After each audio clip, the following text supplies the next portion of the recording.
अस्सलाम वालेकुम। Welcome to English learning channel. So friends, आज हम आपको बताएंगे डॉक्टरों के अंग्रेज़ी नाम।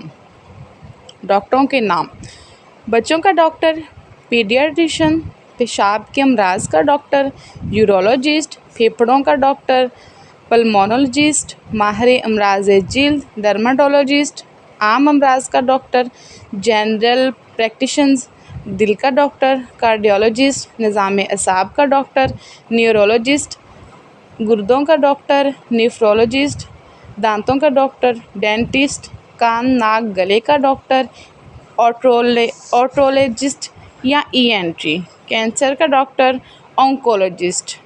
सो फ्रेंड्स, ये थे कुछ डॉक्टरों के नाम।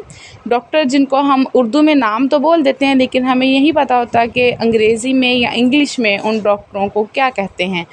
फ्रेंड्स, आपको हमारी वीडियो अच्छी लगे तो चैनल को लाइक करें, वीडियो को लाइक करें और चैनल को सब्सक्राइब करें। Thanks for watching. अल्लाह हाफिज़।